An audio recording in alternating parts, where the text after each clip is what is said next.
I stood in the funeral home parking lot, my hands shaking as I gripped the folder from my car. The manila edges were worn from the number of times I'd reviewed the contents over the past 3 months, preparing for a conversation I'd hoped would never happen at my uncle's funeral.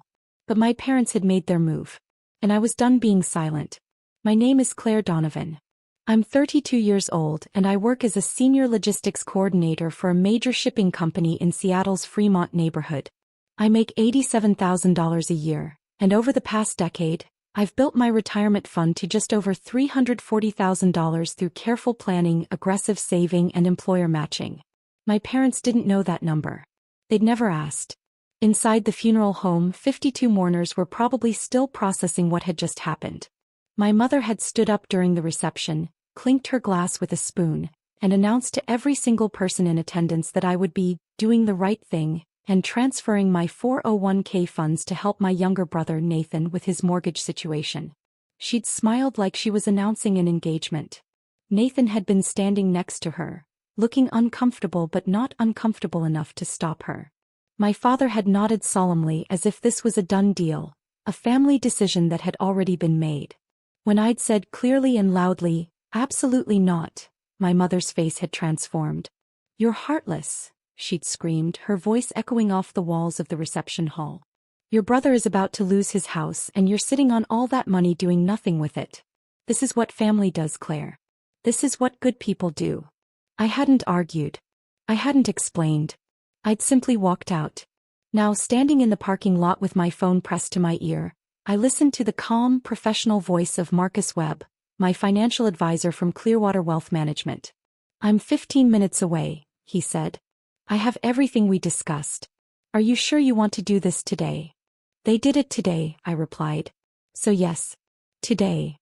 35 minutes later, I walked back into the funeral home. The reception had thinned slightly, but most people were still there, including my parents, my brother, and several of my aunts and uncles who'd witnessed the spectacle. My mother saw me first. Her eyes narrowed. "Claire, we're not done discussing this." "No, we're not," I interrupted. "But we're going to discuss it properly."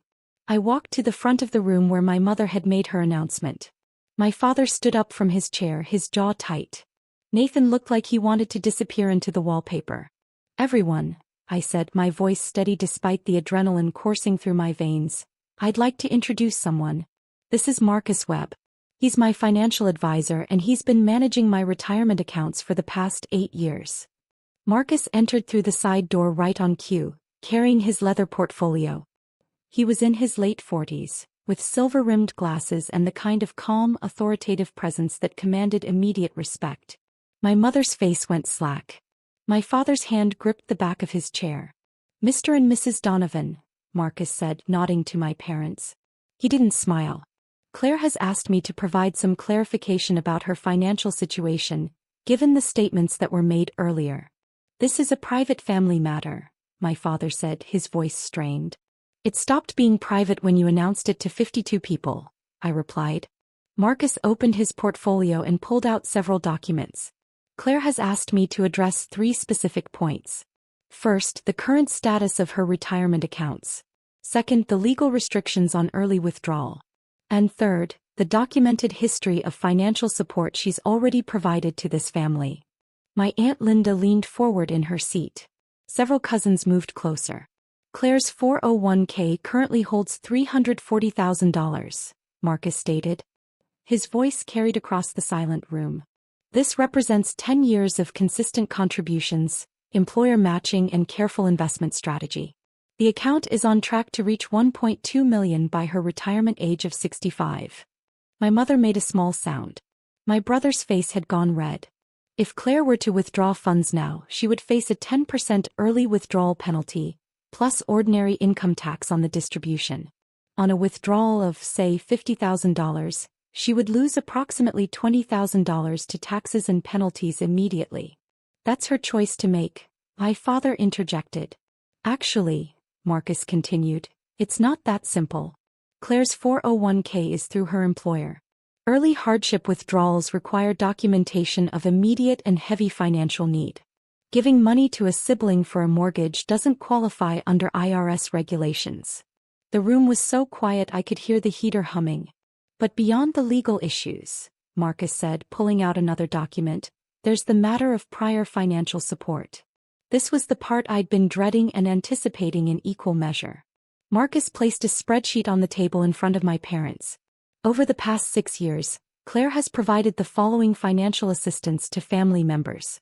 To Nathan, $18,000 for his previous car loan, paid off in full when he defaulted. $12,000 for his wedding. $6,500 for credit card debt. Total, $36,500. Nathan's wife Jessica turned to look at him sharply. He wouldn't meet her eyes. To Mr. and Mrs. Donovan, Marcus continued, Claire has provided $8,000 toward the roof repair in 2021. $15,000 for the basement renovation in 2022. $4,200 for property taxes in 2023. Additionally, she paid $850 monthly toward her mother's car lease for 14 months. Total, $39,100. My mother's hand went to her throat. The grand total of financial support Claire has provided to this family, documented and verified through bank statements and Venmo records, is $75,600. That was all gifts, my father said, but his voice had lost its conviction. She wanted to help. I did want to help, I said quietly. I wanted to be a good daughter, a good sister. But I never agreed to fund Nathan's lifestyle indefinitely. And I certainly never agreed to destroy my own financial future. I turned to face my brother directly. Nathan, you bought a house you can't afford. You lease a truck you don't need. You go on 2 vacations a year while I haven't left the state in 3 years. And now you want my retirement fund. Claire, he started, but I held up my hand. Marcus, I said, can you explain what's actually happening with Nathan's mortgage? Marcus nodded. I took the liberty of pulling some public records. Nathan's mortgage is $3,200 per month on a house purchased for $485,000 with only 5% down.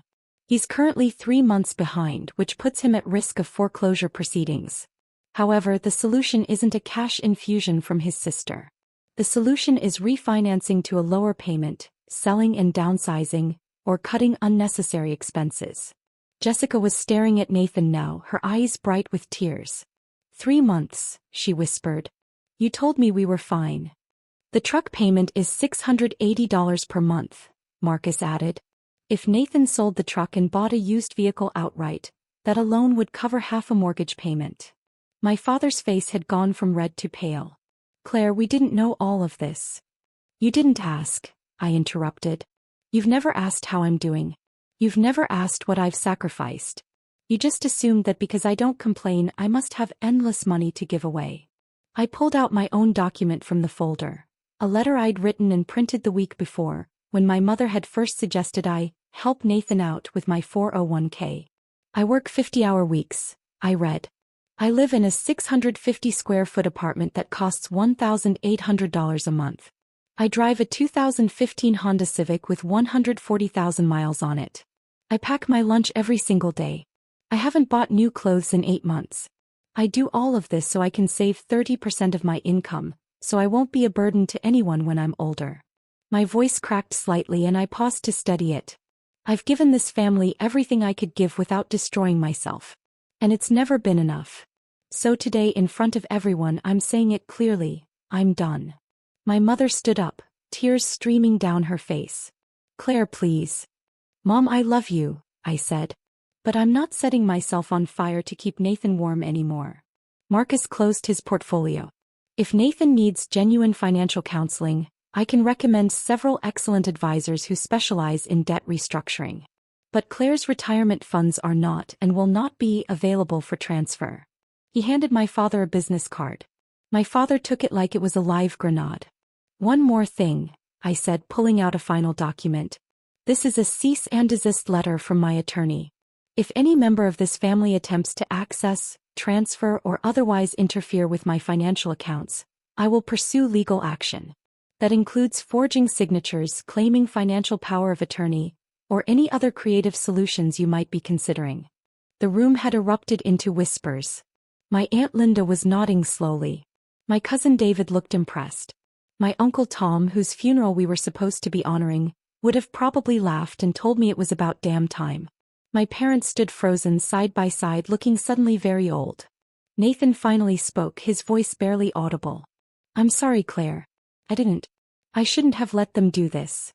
"No," I agreed. "You shouldn't have." I turned to Marcus. "Thank you for coming." "Of course," he said. He shook my hand, nodded professionally to the room and left. I picked up my folder and my purse. I looked at my parents one last time. "I'll be taking a break from family dinners," I said.